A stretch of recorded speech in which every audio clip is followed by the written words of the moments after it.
In this tutorial, I will introduce you to Logic's step editor. Before I get into the overview and talking about the different parts of the step editor, let me first show you how to access it in Logic. The step editor is one of Logic's many powerful MIDI editors. And because it's a MIDI editor, you need to make sure you first have a MIDI region selected. Once you have a MIDI region selected, like I do here, if you hit the letter E, Logic will display your editors for MIDI. Now, if this was an audio region I had selected and I hit the letter E, I would see a different set of editors down here. I have a tracks editor and an audio file editor. But because this is a MIDI region, the default MIDI editor that shows up is a piano roll editor. But you also have a score editor here. And to the far right, we have the step editor. If you want to have a floating window that's your step editor, you can just click this tab and drag it up and let it go. And then you will have a floating step editor that you can either put on a different display or resize and have it live floating over top of your main area. I'm going to close this out. Okay, so what is the step editor? The step editor is a graphical editor that can be used to create and or edit MIDI notes and controller data. You can use the step editor to view and edit different MIDI events shown as these vertical beams going across the timeline. So each one of these is a different MIDI event. In this case, these are note on MIDI events, and you can see that these are F3 notes. So these are all of the F3 notes in this particular MIDI region, and this is how they happen in time across the 4 bars of this particular region. Now, the height of these beams represents the value for that particular MIDI event. In this case, the value is the velocity. The height represents the velocity of each one of these notes. Now, over here on the left-hand side, you have what are called lanes.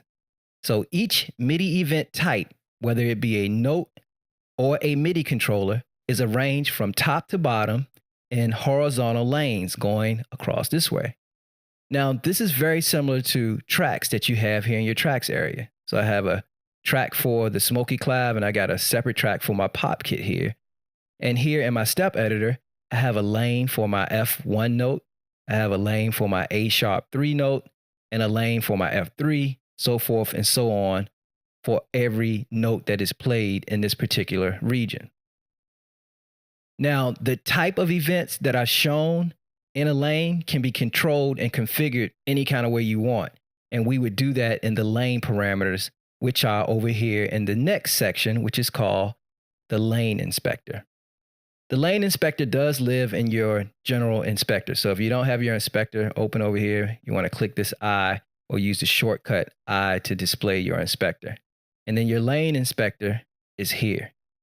The lane inspector is where you can alter the settings for a selected lane. And we'll do a lot of that in a little while. But as you can see, if I click on F1, you'll see that now the lane inspector updates to show me that it has information about the F1 lane. I can rename the lane here, which I'll do later. And outside of that, I can see the grid value, pen width, style, and a lot of information that we'll deal with later on when we start to edit some of this MIDI data. Above the lane inspector, you have the lane set pop-up menu. So it's kind of hidden. It says lane set here, and by default, it's going to say automatic. If you put your mouse over that, you'll see that this is a menu. So your lane set pop-up menu will allow you to save groups of lanes that are called lane sets. You can access these lanes or these lane sets from your lane set pop-up menu. By default, there are already 3 lane sets that are created in Logic. You have automatic, which is going to show you the MIDI note information for the selected region. So as soon as I opened up the step editor, this region in the step editor, it showed me all of the MIDI notes, where they were in time, and the height or the velocity of each one of those notes for this particular region. But I could go here to the lane set pop-up menu, and I can have it show me MIDI controls or controller data.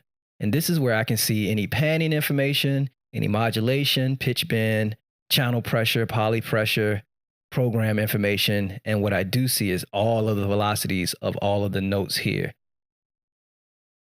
You can also have a general MIDI drum kit, which doesn't really apply to this particular region, but this will show you all of the general MIDI drum sounds by name and have a lane for each one of them. I'm going to put it back on automatic for right now. In the next tutorial, we will edit MIDI continuous controller values using the step editor.